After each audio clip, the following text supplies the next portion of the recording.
എക്കാലത്തും ഭരണഘടനയെയും ഭരണഘടനാ ശില്പിയെയും തള്ളിക്കളയുന്ന സമീപനമാണ് കോൺഗ്രസ് സ്വീകരിച്ചതെന്ന് കേന്ദ്രമന്ത്രി പ്രഹ്ലാദ് ജോഷി.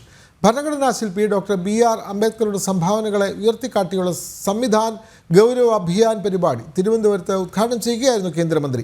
ഭരണഘടനയെ എങ്ങനെ കൊല്ലാമെന്നതിൽ ഗവേഷണം നടത്തുകയാണ് ഇടത് സർക്കാരെന്ന് BJP സംസ്ഥാന അധ്യക്ഷൻ കെ. സുരേന്ദ്രനും വിമർശിച്ചു.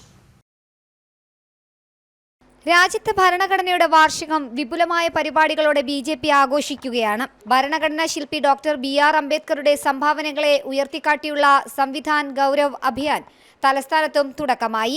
BJP തിരുവനന്തപുരം ജില്ലാ കമ്മിറ്റിയുടെ ആഭിമുഖ്യത്തിൽ സംവിധാൻ ഗൗരവ് അഭിയാൻ പരിപാടി കേന്ദ്രമന്ത്രി പ്രഹ്ലാദ് ജോഷി ഉദ്ഘാടനം ചെയ്തു. രാജ്യത്തെ ഭരണഘടനാ നിർമ്മാണത്തിൽ അംബേദ്കർ വഹിച്ച പങ്ക് ചെറുതല്ലെന്ന് പറഞ്ഞ കേന്ദ്രമന്ത്രി കോൺഗ്രസ് പാർട്ടി തുടക്കം മുതൽ ഭരണഘടനയെയും അംബേദ്കറെയും തള്ളിക്കളഞ്ഞെന്നും പറഞ്ഞു.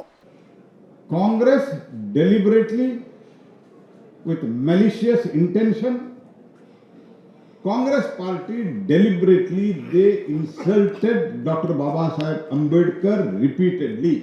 Factually they insulted, Congress party humiliated, Congress party defeated Dr. Baba Saheb Ambedkar in the election, and they try to spoil the constitution.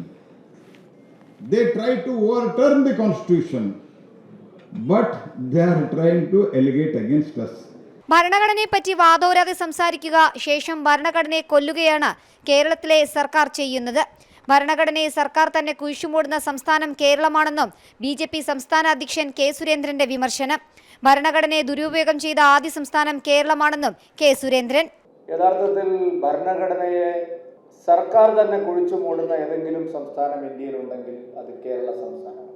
നമ്മുടെ ഇന്ത്യൻ ഭരണഘടനയെ എങ്ങനെ കുഴിച്ചു മൂടാം എന്ന് ഒരു ഭരണകൂടം തന്നെ അതിനുവേണ്ടി പരിശ്രമം നടത്തിക്കൊണ്ടിരിക്കുന്ന ഒരു സ്റ്റേറ്റും ഇന്ത്യയിൽ വരുന്നില്ല. നിർഭാഗ്യകരമായ കാര്യം, ഭരണഘടനയെ ദുരുപയോഗം ചെയ്തതിൻ്റെ ആദ്യത്തെ രക്തസാക്ഷിയാണ് കേരളം. ആർട്ടിക്കിൾ 356 ആദ്യമായിട്ട് EMSന്റെ സർക്കാരിനെ ആണ് പിരിച്ചുവിടാൻ ഉപയോഗിച്ചത്. ഭരണഘടനാ അഭിമാനം എന്ന പേരിൽ ഒരു വർഷം നീളുന്ന പരിപാടി രാജ്യവ്യാപകമായി നടക്കുകയാണ്. ഇതിന്റെ ഭാഗമായാണ് കേരളത്തിലും പരിപാടി സംഘടിപ്പിച്ചത്. ജനം, തിരുവനന്തപുരം.